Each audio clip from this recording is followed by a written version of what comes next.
नागपुर में प्रकाश आंबेडकर ने सीसीआई की कपास खरीद नीति, राजनीतिक दलों की स्थिति और विपक्षी एकता पर गंभीर सवाल उठाए। उन्होंने किसानों के हित, एमएसपी निर्धारण और व्यवस्था सुधार की मांग करते हुए सरकार पर तीखी टिप्पणी की है। और आगे उन्होंने क्या कहा, आइए देखते हैं। कॉटन कॉर्पोरेशन ऑफ इंडिया अकोल्यातल्या काही शेतकऱ्यांनी मिळून हायकोर्टामध्ये एक रिट पिटिशन दाखल केली, जिथून ॲग्रिकल्चर प्राइस कमिशननी कापसाचे दर ठरवले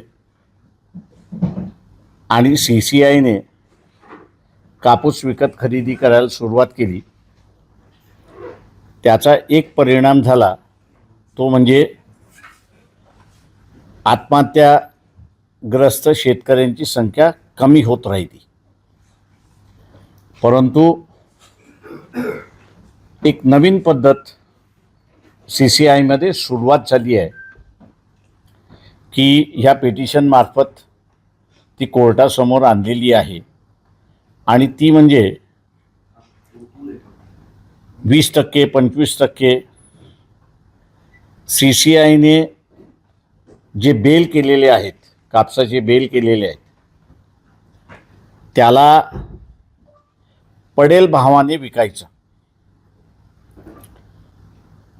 आणि पडेल भावाने विकून सीसीआयला अडचणीत आणायचं अशी असणारी परिस्थिती आहे।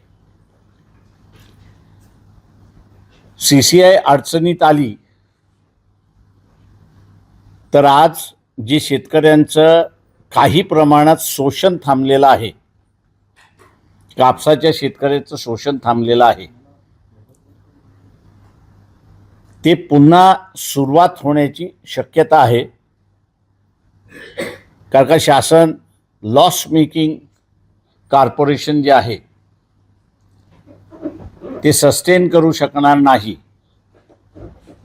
आणि मग कधी विकत घेतलं कधी विकत घेतलं नाही अशी जर सिस्टम निर्माण झाली तर शेतकरी पुन्हा ट्रेडर जो आहे, मार्केट फोर्सेस जे आहे त्याला बळी पडेल अशा रीतीचं पिटिशन होतं कोर्टासमोर। कोर्टाने त्याच पिटिशन ऐकलं, सीसीआयला आणि शासनाला नोटीस इश्यू करायला सांगितलंय।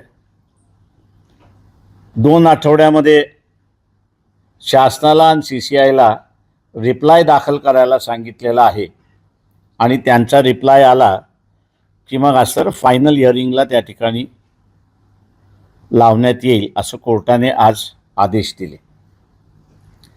या पिटिशनमुळे शेतकरी हा वेगवेगळे पिकं घेतो अशी असणारी परिस्थिती आहे। या पिटिशनमुळे कापसाचा शेतकरी जो आहे तो कापसाचा शेतकरी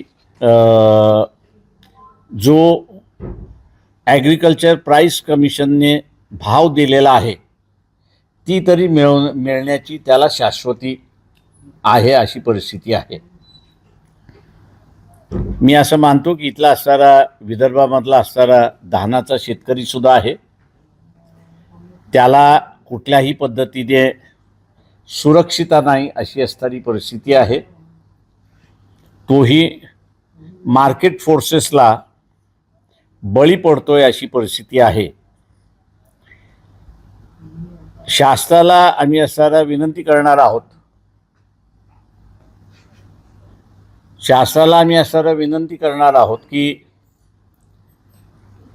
सप्टेंबर महिन्याच्या पहिल्या आठवड्यामध्येच त्यांनी धान खरेदी असेल, सोयाबीनची खरेदी असेल, ज्वारीची खरेदी असेल, याचे सेंटर्स आणि त्याचा रेट हे दोन्हीही त्यांनी जाहीर करावे की जेणेकरून यावर्षी पावसाळा कमी असे एकंदरीत दिसतंय। शेतकऱ्याच्या हाताला जे काही पीक येईल त्याचा त्याला योग्य मोबदला मिळेल अशी परिस्थिती आहे. शासन हे करेल अशी आम्ही अपेक्षा या ठिकाणी बाळगतो. दुसरं सगळ्यात महत्त्वाचं म्हणजे या देशामध्ये प्रत्येक माणूस म्हणजे राजकीय माणूस हा गुलाम झालेला मला कुठेतरी दिसतोय. जे काही विधानसभेच्या निवडणुका झाल्या, विधान परिषदेच्या निवडणुका झाल्या, त्या विधान परिषदेच्या निवडणुकीमध्ये वंचित बहुजन आघाडीचे उमेदवार मतदान असेल किंवा नसेल शेवटपर्यंत त्या ठिकाणी लढले. परंतु काँग्रेसने उभे केलेले उमेदवार हे अर्ध्यामध्ये पळून गेले किंवा लढलेच नाहीत अशी असणारी परिस्थिती आहे. आणि म्हणून इथले राजकीय पक्ष एकंदरीत गुलाम होतात आहेत का अशी एक परिस्थिती त्या ठिकाणी उद्भवलेली आहे.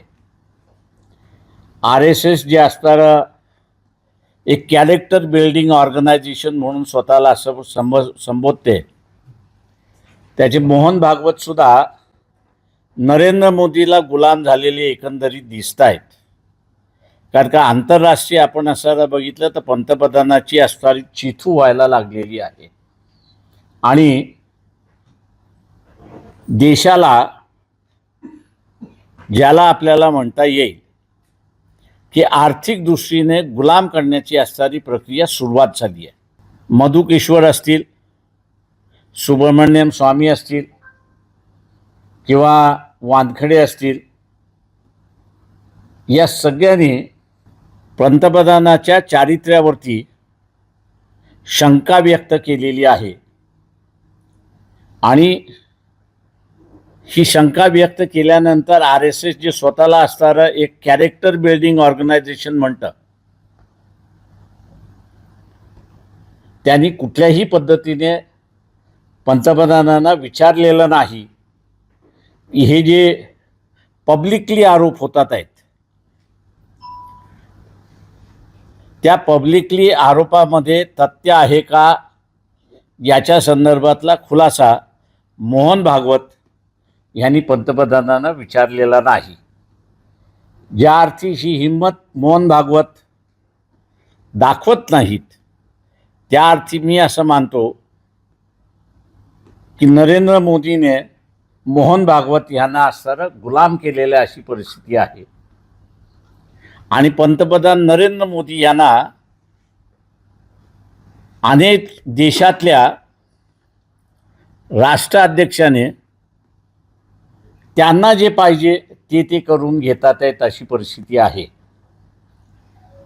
त्याच्यामुळे पंतप्रधानाचं वागणं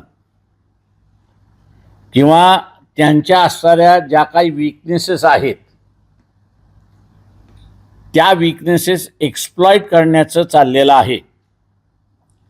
आणि ते एक्सप्लॉइट करून जे ॲग्रिकल्चर मार्केट संविधानाने ह्या देशाच्या शेतकऱ्यांसाठी आरक्षित ठेवलं होतं, ते आता अमेरिकेबरोबरच्या करारनाम्यामुळे जगाला खुलं होणार अशी असणारी परिस्थिती आहे. अशा अनेक उदाहरणं त्या ठिकाणी देता येतील की ज्याच्यामुळे देशाचं आर्थिक संकट हे वाढत चाललंय अशी परिस्थिती आहे. अशा ह्या परिस्थितीमध्ये सामान्य माणूस जो आहे, सामान्य माणसाने आपला आवाज उठवायला सुरुवात केली पाहिजे अशी अपेक्षा मी सामान्य व्यक्तीकडून करतोय. राजकीय व्यवस्था पॅरलाइज झालेली असेल तर लोकांनी पॅरलाइज होऊन चालत नाही. तर लोकांनी सर्व गोष्टी आपल्या ताब्यात घेऊन या व्यवस्थेला विचारायला सुरुवात केलं पाहिजे की तुम्हाला चारित्र्य आहे का हे सांगा.